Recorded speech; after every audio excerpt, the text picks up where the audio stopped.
Hello everyone, welcome to exam plus academy. आज की इस क्लास में हम डिस्कस करेंगे हमारे मई मंथ का बैंकिंग एंड फाइनेंशियल अवेयरनेस का पार्ट 2। आज हम इसका पार्ट 2 डिस्कस करेंगे। मैं जल्दी इसका पार्ट 3 भी आपके लिए लेके आऊंगी और इसका पार्ट 1 ऑलरेडी आ चुका है जो आप लोग हमारे चैनल पर जाके देख सकते हैं। और कंप्लीट पीडीएफ अगर आप लेना चाहते हैं तो नीचे दिए गए लिंक से ले सकते हैं, जिसमें आपको पार्ट 1, पार्ट 2 एंड पार्ट 3 मिलेगा कंप्लीट पीडीएफ में। मई मंथ का banking and financial awareness bilingual रहेगा। कंटेंट जैसा आपको क्लास में पढ़ाया गया है, जैसा वीडियो में पढ़ाया गया है, एज इट इज आपको कंटेंट मिलेगा। क्वेश्चन, ऑप्शन एंड जो कंटेंट है वो दोनों ही लैंग्वेज में मिलेगा, हिंदी एंड इंग्लिश। ठीक है, तो जैसा सुटेबल है आप लोग पढ़ सकते हैं पीडीएफ डाउनलोड करके या वीडियो को पॉज करके, लेकिन कंटेंट आपने जरूर पढ़ना है। स्टार्टिंग में ही बता दूं कि जो कंटेंट मैं प्रोवाइड कराती हूँ काफी इंपॉर्टेंट होता है एग्जाम्स के पॉइंट ऑफ व्यू से।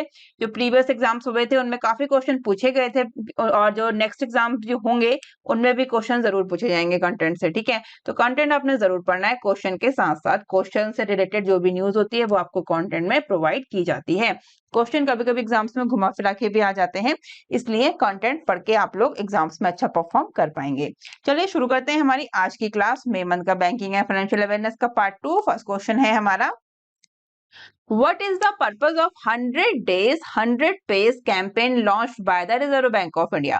सबसे पहली बात तो ये है कि 100 days 100 pays जो कैंपेन है वो किसने लॉन्च किया है? रिजर्व बैंक ऑफ इंडिया ने किया है। यहां तक ये क्लियर करते चलना, ठीक है। और पूछा गया है कि क्या इसका उद्देश्य है, क्या इसका मेन पर्पस है इस कैंपेन को लॉन्च करने का। तो इसका पर्पस है to reduce the quantum of unclaimed deposit in the banking system and return them to their rightful owners claimants। ठीक है, ये इसका मेन पर्पस है किसका? 100 डेज 100 पेज कैंपेन जो है रिजर्व बैंक ऑफ इंडिया ने लॉन्च किया है।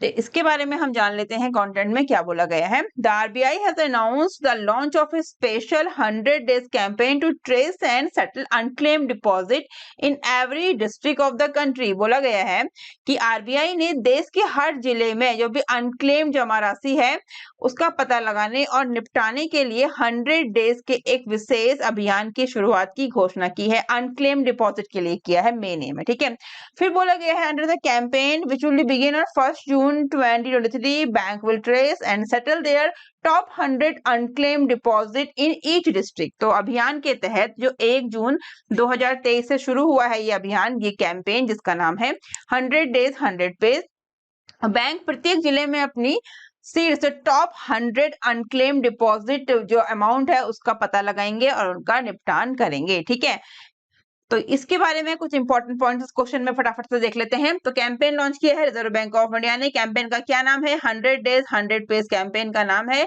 और ये कैंपेन कब से शुरू हुआ है? 1 जून 2023 से ये कैंपेन शुरू हुआ है। यहाँ तक की इंपॉर्टेंट न्यूज आप क्लियर करते चले। और इस कैंपेन को अगर आप सिंपल लैंग्वेज में जानना चाहेंगे कि क्या इस कैंपेन का मेन एम है, मेन पर्पस है, तो वो है to reduce the quantum of unclaimed deposit in the banking system and return them to their rightful owners and unclaims. ठीक है, इस तरह से सिंपल सिंपल लैंग्वेज में सबको समझा दिया गया है। चलेंगे नेक्स्ट क्वेश्चन पे। नेक्स्ट क्वेश्चन में क्या बोला गया है? What happens to unclaimed deposit in saving current accounts और term deposits not claimed within 10 years from the date of maturity। पूछा गया है कि मेच्योरिटी की तारीख से 10 वर्षों के भीतर बचत चालू खातों या मियादी जमा राशियों में दावा न किए गए जमा राशियों का क्या होता है जो 10 साल तक जिनमें कुछ भी जिनकी मेच्योर एज कितनी है? 10 साल है। ठीक है, तो व्हाट हैपेंड क्या पूछा गया है, क्या होता है उन अनक्लेम डिपॉजिट या सेविंग या करंट अकाउंट्स का जिनका टर्म डिपॉजिट में कोई क्लेम नहीं हुआ है 10 साल तक डेट ऑफ मेच्योरिटी। क्या हो राइट आंसर हो जाएगा इसका? ऑप्शन जो दिए गए हैं इनमें से तो वो हो जाएगा option B, they are transfer to the depositor education and awareness fund maintain by the RBI. ठीक है, दे आर ट्रांसफर, वो ट्रांसफर जाते हैं किसमें? Depositors education and awareness fund maintain किसके द्वारा होता है? रिजर्व बैंक ऑफ इंडिया के द्वारा। Unclaimed deposit in saving current accounts और term deposit not claimed within 10 years from the date of maturity are classified as unclaimed deposit. ठीक है, तो बचत चालू खातों में जो जमा राशियां हैं उनकी मेच्योरिटी की तारीख से, जब भी वो मेच्योर हुए हैं उस तारीख से 10 वर्षों के अंदर कोई दावा ना किया गया है, कोई भी उनका जो भी उनका डिपॉजिटर है वो नहीं आया है, या फिर जो उनके नॉमिनीज होते हैं कोई भी नहीं आया, कोई दावा नहीं किया गया है, तो वो जो जमा राशि है, वो अमाउंट है, उसको क्या किया जाता है? वो अनक्लेम डिपॉजिट को, वो जमा राशियां जो है उनको किसमें किया जाता है? डिपॉजिट, अनक्लेम डिपॉजिट को दावाकृत जमा राशियों के रूप में उनको कैटेगरी में किया जाता है, कैटेगराइज किया जाता है। ठीक है, ये क्लियर हो गया। 10 साल तक में जो मेच्योरिटी की डेट है उस डेट से 10 साल तक। ठीक है, as classified as the unclaimed deposit, उनको अनक्लेम्ड डिपॉजिट में वर्गीकृत क्लासिफाई किया जाता है। These amounts are transferred by banks to the depositors education and awareness fund maintained by the RBI। तो इन जो राशि है, जो अमाउंट है, इसको बैंकों के द्वारा आरबीआई के द्वारा बनाए गए depositor education and awareness fund में ट्रांसफर किया जाता है। समझ में आ गया क्या बोला गया है इसमें? कि वो कोई भी जो अनक्लेम डिपॉजिट है, सेविंग अकाउंट है, करंट अकाउंट है, जो भी डिपॉजिट हुआ है उसका एक मेच्योरिटी एज होता है। उस एज के बाद अगर 10 सालों तक उसमें कुछ भी क्लेम नहीं आता, कोई भी उसका जो बोलते हैं ना वारिस नहीं आता, नॉमिनीज नहीं आता, किसी भी तरह से कोई भी नहीं आता, वो डिपॉजिटर खुद नहीं आता, तो रिजर्व बैंक ऑफ इंडिया उसको एक अनक्लेम डिपॉजिट कैटेगरी में रखता है। और रिजर्व बैंक ऑफ इंडिया का जो क्या बोला गया है, जैसे इसमें देखिए रिजर्व बैंक ऑफ इंडिया ने बनाया है एक depositor education and awareness fund, उसमें ये फंड ट्रांसफर कर दिया जाता है। ठीक है, 10 साल तक। चलेंगे नेक्स्ट क्वेश्चन पे। World Bank approves $82 million loan for controlling zoonotic disease in India. Which financing instrument is being utilized for the $82 million loan from the World Bank? पूछा क्या गया है कि वर्ल्ड बैंक ने भारत में जोनेटिक रोगों को नियंत्रित करने के लिए $82 मिलियन लोन को मंजूरी दी है। और वर्ल्ड बैंक से $82 मिलियन के लोन के लिए किस वित्त पोषण साधन का उपयोग किया जा रहा है, ये क्वेश्चन में पूछा गया है। राइट आंसर क्या हो जाएगा? Program for reserve, P for R। ठीक है, ऑप्शन ए। क्या बोला गया है देखते हैं। The World Bank Board Executive Director has approved an $82 million loan to support India's efforts in adopting global best practices for animal health management। तो world bank के जो भी एग्जीक्यूटिव डायरेक्टर्स हैं उन्होंने एनिमल हेल्थ मैनेजमेंट यानी कि पशु स्वास्थ्य प्रबंधन के लिए वैश्विक सर्वोत्तम प्रथाओं को अपनाने में भारत के प्रयासों का समर्थन करने के लिए $82 मिलियन के लोन को मंजूरी दी है। ठीक है, कितना है अमाउंट आपसे पूछा जाएगा, तो कितना दिया है? $82 मिलियन। किस पर्पस के लिए? तो एनिमल हेल्थ मैनेजमेंट। ठीक है, याद रखना। प्रोग्राम फॉर रिजल्ट आपसे पूछा गया है इस क्वेश्चन में कि which financing instrument is being utilized for the $82 million loan from the World Bank। तो program for result, P for R। ठीक है, next question. CBDT exempts TDS and महिला सम्मान saving certificate relieves for investor as interest income will be taxed based on their tax slab. Scheme remains empowering for women according to the recent CBDT notification. Under what condition will no tax deducted at sources TDS be applicable on interest earned from the MSSC scheme? ठीक है, क्या बोला गया है? Question लेंदी है, मैंने कल भी समझाया, मैं हर अपनी क्लास में बताती हूँ कि जब भी क्वेश्चन लेंदी हो, पैरा जैसा क्वेश्चन हो, पैनिक नहीं होना क्वेश्चन देख के, उसको इजीली शांत दिमाग से पढ़ो, काफी टाइम है। ठीक है, आराम से पढ़ो और सिंपल लाइन में उसमें एक लास्ट लाइन में क्वेश्चन पूछा जाता है, बाकी ऊपर सब आपको एक्सप्लेन किया जाता है। ठीक है, क्या पूछा गया है कि सीबीडीटी महिला सम्मान बचत प्रमाण पत्र पर टीडीएस से छूट देता है। इन्वेस्टर्स के लिए राहत के रूप में ब्याज आय पर उनके कर स्लैब यानी कि टैक्स के जो स्लैब है उनके आधार पर टैक्स लगाया जाएगा। योजना महिलाओं के लिए सशक्त बनी हुई है। हाल ही में, अब है क्वेश्चन, हाल ही में सीबीडीटी अधिसूचना के अनुसार, ठीक है, क्या बोला गया है? हाल ही में सीबीडीटी अधिसूचना के अनुसार MSSC स्कीम से अर्जित जितना भी इंटरेस्ट हुआ है गेन पर सोर्स पर कोई कटौती टीडीएस किस शर्त के तहत लागू नहीं होगा? कौन सी उसमें जो शर्त है उसके तहत वो लागू नहीं होगा? राइट आंसर क्या हो जाएगा इसका? किसके तहत ये लागू नहीं होगा? विद कौन सी कंडीशन रहेगी वो? तो वो कंडीशन रहेगी if the interest does not exceed rupees, कितना अमाउंट है ये?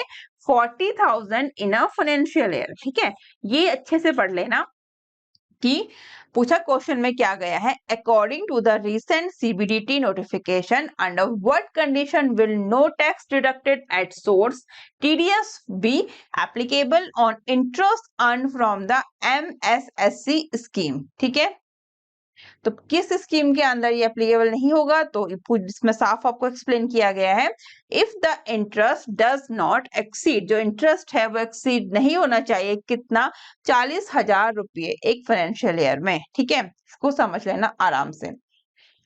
क्या बोला गया है, the central board CBDT recently issued A notification clarifying that interest earn from Mahila Samman saving certificate एमएसएससी।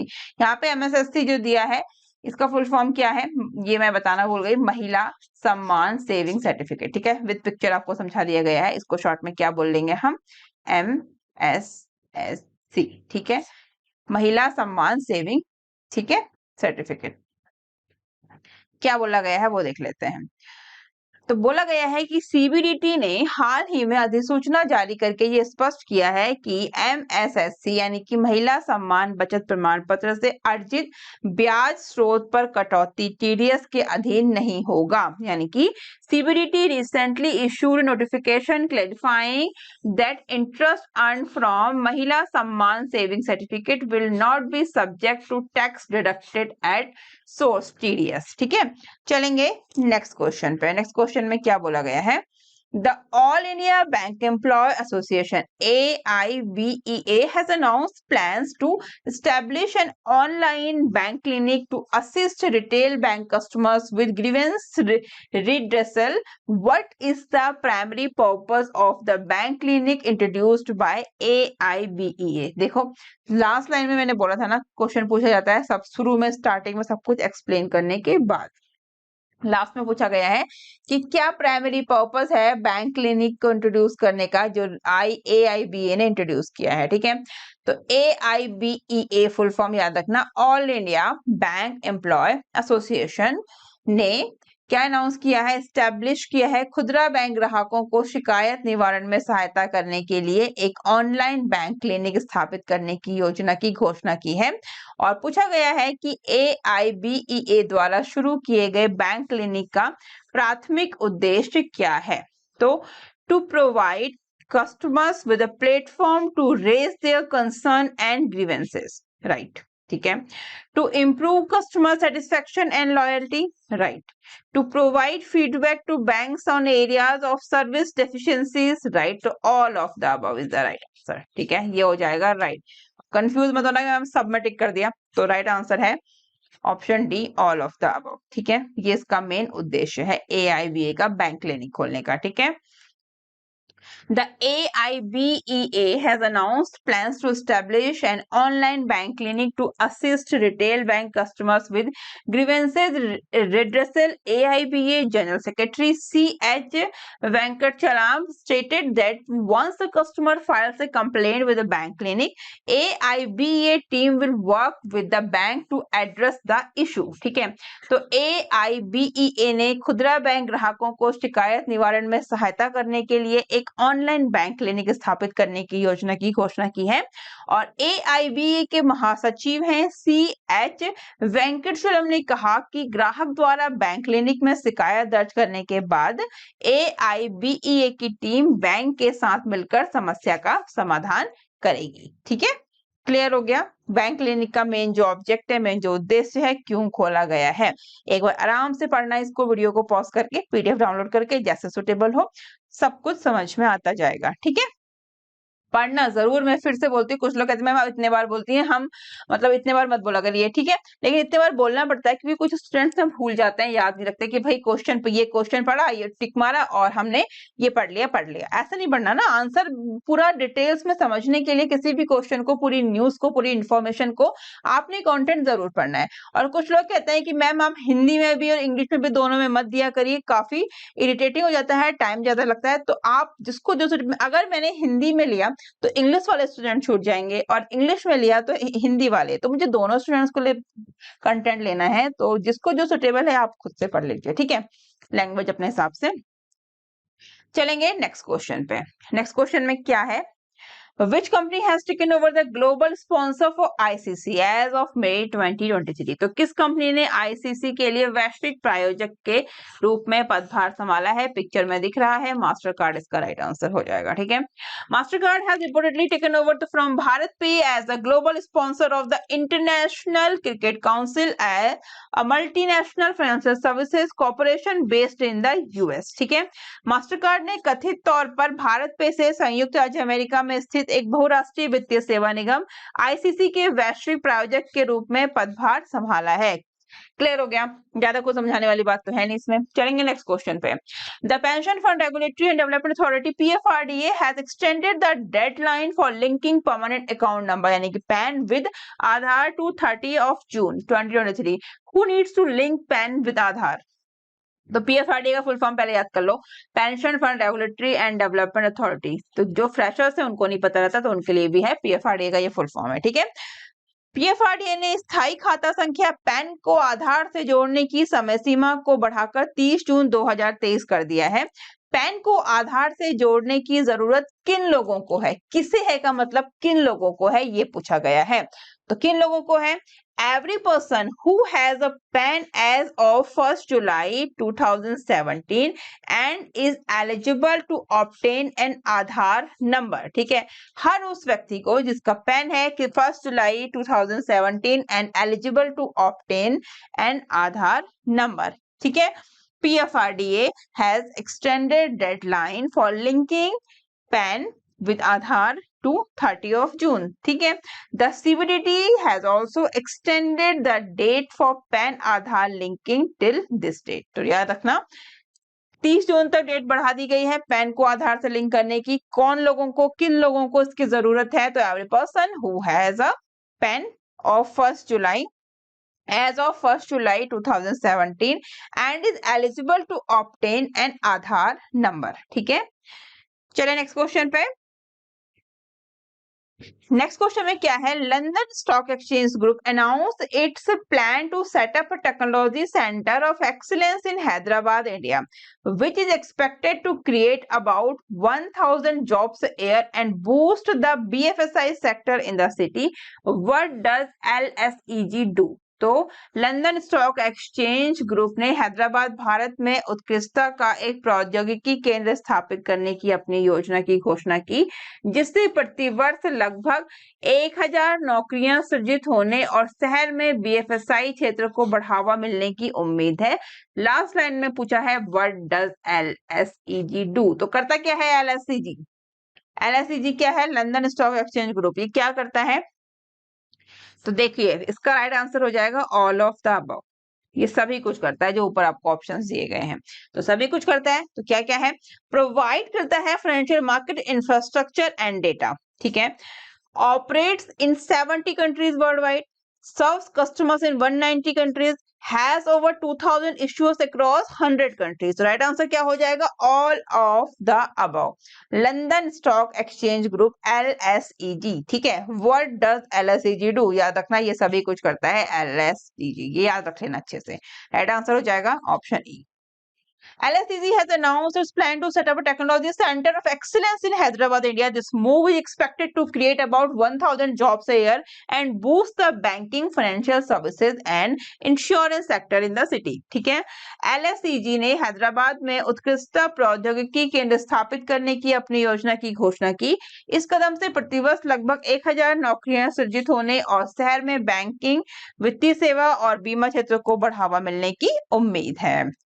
And next question, Exim Bank plans to raise up to record $4 billion in financial year 2023-24 for extending trade finance and terms loan। What is Exim Bank? Exim Bank में ने व्यापार, वित्त और सावधि ऋण देने के लिए वित्तीय वर्ष 2023-24 में रिकॉर्ड $4 बिलियन तक जुटाने की योजना बनाई है। Exim Bank क्या है? Export import. ठीक है, एक्सिम बैंक क्या है? Export import bank of India. पूछा गया ये है क्या? ये क्या है?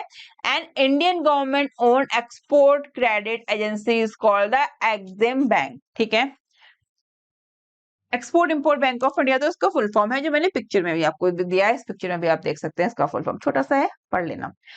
तो export import bank of India commonly known as EXIM bank short में बोलते हैं, plans to raise up to record $4 billion in financial year 24 for extending trade finance and terms loans. The amount will depend on market condition, and Exim, which raised $3.47 billion in financial year 23, has a broad investor base and will look at different currencies. ठीक है, क्या बोला गया है कि Exim bank, जिसे आमतौर पर एक्सिम के रूप में जाना जाता है, एक्सपोर्ट इंपोर्ट बैंकों ने व्यापार वित्त और सावधि ऋण देने के लिए वित्तीय वर्ष 2024 में रिकॉर्ड $4 बिलियन तक जुटाने की योजना बनाई है। यह राशि बाजार की स्थितियों और एक्सिम पर निर्भर करेगी, जिसने वित्त वर्ष 2023 में $3.47 बिलियन जुटाए थे। इसका व्यापक निवेश आधार और यह विभिन्न मुद्राओं को देखेगा। ये सिंपल हिंदी है। चलेंगे नेक्स्ट पे। RBI expects banks to completely stop using LIBOR by July. What is the full form of LIBOR? क्या फुल फॉर्म है? मैंने एक बार पहले भी आप लोगों को डिस्कस किया था प्रीवियस क्लास में, अगर आपने देखा होगा, सुना होगा, क्लास पढ़ी होगी तो। क्या फुल फॉर्म है इसका? London interbank offered rate. Option C, London interbank offered rate. ठीक है। The RBI has instructed financial institutions and banks to adopt an alternative reference rate, primarily the secured overnight financing rate, and their reliance on the scandal-shrouded London interbank offered rate LIBOR and Mumbai interbank forward outright rate by July 1st. Central Bank has said the most new transaction now use SOFR and the modified Mumbai interbank forward outright rate, ठीक है, as benchmarks. इसको हिंदी में आप लोग पढ़ सकते हैं, same content आपको बताया गया है। हम चलेंगे नेक्स्ट क्वेश्चन पे। नेक्स्ट क्वेश्चन में क्या दिया गया है? EU regulators approve Microsoft $69 billion acquisitions of Activision Blizzard. What is cloud gaming? तो यूरोपीय संघ के नियामकों ने माइक्रोसॉफ्ट के $69 बिलियन एक्टिविजन ब्लिज़ार्ड के अधिग्रहण को मंजूरी दी है। क्लाउड गेमिंग क्या है? क्या है क्लाउड गेमिंग? ये पूछा गया है। देखिए, न्यूज कुछ और होती है, इंफॉर्मेशन कुछ और होती है, क्वेश्चन कुछ और पुटअप हो जाता है, उसी पे बेस्ड होता है। ऐसा नहीं होता अलग होता है, लेकिन उसी पे बेस्ड होता है, इसलिए कंटेंट दिया जाता है, इसलिए कंटेंट पढ़ा जाता है। पूछ लिया गया है व्हाट इज क्लाउड गेमिंग? क्या होता है cloud gaming? A type of gaming that allows users to stream games from servers and play them on existing devices like TVs, smartphones and laptops, called the cloud gaming. ठीक है, क्या होता है? ये एक टाइप की गेमिंग होती है, इसको क्या बोलते हैं? क्लाउड गेमिंग, जो allow users to stream games from servers and play them on existing device. कौन से हो सकती है वो डिवाइस? स्मार्टफोन, टीवी, लैपटॉप, कुछ भी। ठीक है, तो European union regulators gave the green light for Microsoft $69 billion acquisition of Activision Blizzard, one of the world's largest gaming firms. The EU executive arm, the European Commission, approved the deal after Microsoft offered remedies in the emerging area of cloud gaming that would allay antitrust concerns. ठीक है, तो यूरोपीय संघ के नियामकों ने दुनिया की सबसे बड़ी गेमिंग फर्मों में से एक एक्टिविजन ब्लिज़र्ड के $69 बिलियन के माइक्रोसॉफ्ट के अधिग्रहण के लिए हरी बत्ती दी है, यानी ग्रीन लाइट दी है। और यूरोपीय आयोग की कार्यकारी शाखा यूरोपीय आयोग ने माइक्रोसॉफ्ट द्वारा क्लाउड गेमिंग के उभरते क्षेत्र में उपचार की पेशकश के बाद सौदे को मंजूरी दे दी, जो अविश्वास संबंधी चिंताओं को दूर करेगा। Next question. Who has been appointed as the president and chief operating officer of Paytm's parent company 197 Communication Limited? ठीक है, as of May 23rd। इस पिक्चर को देख के आप पहचान सकते हैं कौन है ये, क्या नाम है इनका। पहली बात, पेटीएम का पेरेंट ऑर्गेनाइजेशन है 197 कम्युनिकेशन लिमिटेड। ये बात याद रखना, मैंने पढ़ाया है, बताया है प्रीवियस क्लास में, जो मैं आपको लास्ट में हाईलाइट करके समझाती हूँ ना, पेरेंट ऑर्गेनाइजेशन ऑफ पेटीएम क्या बताती हूँ? 197 कम्युनिकेशन लिमिटेड, ये इसका पेरेंट ऑर्गेनाइजेशन है। चलते हैं क्वेश्चन पे। पेटीएम की मूल कंपनी 197 कम्युनिकेशन लिमिटेड के अध्यक्ष और मुख्य परिचालन अधिकारी के रूप में किसे अपॉइंट किया गया है मई 2023 तक? भावेश गुप्ता। ठीक है, 197 Communication Limited, the parent company of Paytm, announced the appointment of Bhavesh Gupta as the president COO of the fintech company. ठीक है. Next question. Who has been appointed as the new chairperson of CCI? CCI के नए अध्यक्ष के रूप में किसे appoint किया गया है? CCI क्या है? Competition commission of India. किसको किया गया है? रवनीत कौर. पिक्चर देख के आप समझ सकते हैं, Ravneet Kaur. The government has appointed Ravneet Kaur as the chairperson of the CCI Competition Commission of India. There has been no full-time chairperson for the competition regulator since Ashok Kumar Gupta demitted office in October 2022. तो सरकार ने रवनीत कौर को CCI का अध्यक्ष appoint किया है अक्टूबर 2022 में अशोक कुमार गुप्ता के कार्यकाल छोड़ने के बाद से. प्रतिस्पर्धा नियामक के लिए कोई पूर्णकालिक अध्यक्ष नहीं है, तो ये है Ravneet Kaur. Next question. What is the name of the report released by the United Nations that provides insight into the world economic situation and prospects? तो संयुक्त राष्ट्र के द्वारा जारी रिपोर्ट का क्या नाम है जो विश्व आर्थिक स्थिति और संभावनाओं में अंतर्दृष्टि प्रदान करती है? राइट आंसर क्या हो जाएगा इसका? क्या राइट आंसर हो जाएगा इसका? Option A B C D. Right answer इसका हो जाएगा option B, world economic situation and prospects. ठीक है. According to the world economic situation and prospects report released by the United Nations, India's economy is projected to grow by 6.7% in the calendar year 2024. तो संयुक्त राष्ट्र द्वारा जारी विश्व आर्थिक स्थिति और संभावना रिपोर्ट के अनुसार कैलेंडर वर्ष 2024 में भारत की अर्थव्यवस्था के 6.7% बढ़ने का अनुमान है. Next question. RBI has taken significant action in the financial sector, cancelling the certificate of registration of 7 non-banking finance companies NBFCs and accepting the surrender permits of 14 NBFCs. What is the principal business of NBFCs? तो पूछा क्या गया है आपसे question में कि RBI ने 7 NBFCs के रजिस्ट्रेशन के प्रमाण पत्र को रद्द करते हुए 14 NBFCs के सरेंडर परमिट को स्वीकार करते हुए फाइनेंशियल सेक्टर में इंपॉर्टेंट कार्रवाई की है. और NBFC का जो प्रिंसिपल बिजनेस क्या है ये क्वेश्चन में पूछा गया है. What is the principal business of NBFCs? NBFC सबको पता है ना क्या होता है? Non banking finance companies is called the NBFC short में. ठीक है. तो क्या इसका मेन प्रिंसिपल बिजनेस क्या हो जाएगा? जिसका है loan and advances, acquisition of securities, leasing, hire purchase etcetera is the principal business of NBFCs. ठीक है. RBI has taken significant action in the financial sector, cancelling the certificate of registration of 7 NBFCs and accepting of surrender of permits of 14 NBFCs. Question different तरीके से भी आ सकता है. कितने NBFCs का surrender किया है? तो वो है 14 NBFCs के सरेंडर परमिट को एक्सेप्ट किया है RBI ने. और 7 NBFCs के जो रजिस्ट्रेशन के सर्टिफिकेट हैं उनको कैंसिल किया है. ये याद रखना. तो अगर आएगा सरेंडर की पूछा जाएगा तो 14 NBFCs, और कैंसिल किसके सर्टिफिकेट को किया है? तो वो है 7 NBFCs. नंबर्स में याद रख लेना. ठीक है. Next question. Which bank has partnered with Zomato to provide the necessary technology infrastructure for Zomato UPI? तो जोमैटो के लिए आवश्यक टेक्नोलॉजी अवसंरचना प्रदान करने के लिए किस बैंक ने जोमैटो के साथ साझेदारी की है? वो की है ICICI बैंक ने. ठीक है. Food and grocery delivery company Zomato has announced in partnership with the ICICI Bank to introduce its own UPI offering called Zomato UPI. ठीक है. तो खाद्य किराने की डिलीवरी कंपनी जोमेटो ने ICICI बैंक के साथ अपनी खुद की एकीकृत भुगतान इंटरफेस UPI की पेशकश की घोषणा की, जिसे जोमेटो UPI कहा जाता है. क्या कहा जाएगा? जोमेटो UPI. ये याद रखना, पिक्चर जो दी गई है. ठीक है. Zomato UPI. Next question. What is the new relaxation in TCS rule for international debit and credit card transactions in India? तो भारत में अंतरराष्ट्रीय डेबिट और क्रेडिट कार्ड लेन देन के लिए TCS नियमों में नई छूट क्या है? ये पूछा गया है. राइट आंसर इसका क्या हो जाएगा? Exemption from TCS fraud transactions up to rupees 7 lakh per financial year is the right answer of this question. ठीक है. The Indian government has recently announced an relaxation in the TCS. क्या है TCS? Tax collected at stores, ये TCS Tata consultancy services नहीं है, ठीक है।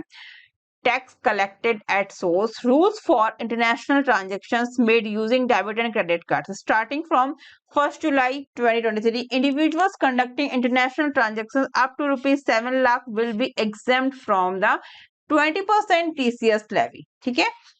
भारत सरकार ने हाल ही में डेबिट या क्रेडिट कार्ड का उपयोग करके किए गए अंतर्राष्ट्रीय लेन देन के लिए tax collected at source TCS नियमों में छूट की घोषणा की है और 1 जुलाई 2023 से 7 लाख रुपए तक के अंतर्राष्ट्रीय लेन देन करने वाले व्यक्तियों को 20% टीसीएस लेवी से छूट दी जाएगी।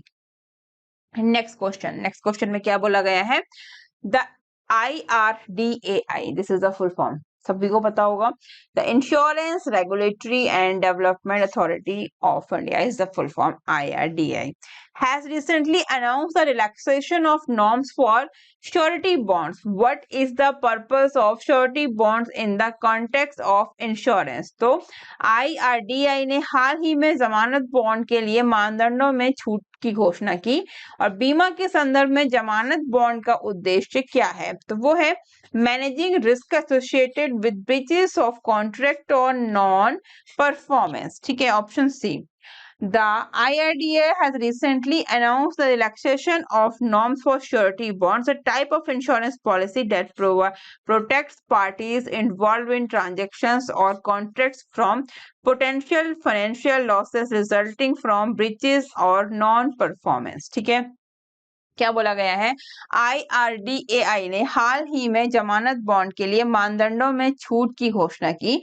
एक प्रकार की बीमा पॉलिसी जो लेन देन या अनुबंधों में शामिल पार्टियों को उल्लंघनों या गैर प्रदर्शन के परिणाम स्वरूप होने वाले संभावित वित्तीय नुकसान से बचाती है। चलेंगे हम नेक्स्ट क्वेश्चन में। नेक्स्ट क्वेश्चन है, the government in collaboration with the RBI has proposed a modification to the foreign exchange management current account transactions rules. This amendment involves including credit and card transactions within the limit of $250,000 under the liberalized remittance scheme, LRS को बोलते हैं liberalized remittance scheme, ठीक है। Which ministry in India is responsible for the LRS? पूछा गया है सरकार ने RBI के सहयोग से विदेशी मुद्रा प्रबंधन नियमों में संशोधन का प्रस्ताव दिया है। इस संशोधन में उदारीकृत विप्रेषण योजना यानी कि LRS के तहत $250,000 की सीमा के भीतर क्रेडिट कार्ड लेन देन शामिल है। पूछा गया है LRS के लिए भारत में कौन सा मंत्रालय जिम्मेदार है, कौन सा मिनिस्ट्री? तो मिनिस्ट्री ऑफ फाइनेंस, ठीक है। समझ में आ रहा है क्वेश्चन देख के कि कौन सी मिनिस्ट्री होगी? Home affairs, external affairs, corporate affairs तो हो नहीं सकती, तो ministry of finance. The government in collaboration with the RBI has proposed a modification to the foreign exchange management. This amendment involves including credit card transaction within the limit of $250,000 under the LRS. Any foreign remittances or purchases exceeding this limit will require prior approval from the RBI. सरकार ने RBI के सहयोग से विदेशी मुद्रा प्रबंधन नियमों में संशोधन का प्रस्ताव दिया है। इस संशोधन में LRS के तहत $250,000 की सीमा के भीतर क्रेडिट कार्ड लेन देन शामिल है। इस सीमा से अधिक किसी भी विदेशी प्रेषण या खरीद के लिए RBI से पूर्व अनुमोदन की आवश्यकता होगी। नेक्स्ट क्वेश्चन पे चलेंगे। Which banks are currently offering support for RuPay credit card on Google Pay UPI platform? तो वर्तमान में कौन से बैंक गूगल पे के UPI प्लेटफॉर्म पर RuPay क्रेडिट कार्ड के लिए सपोर्ट दे रहे हैं? कौन कौन से बैंक हैं?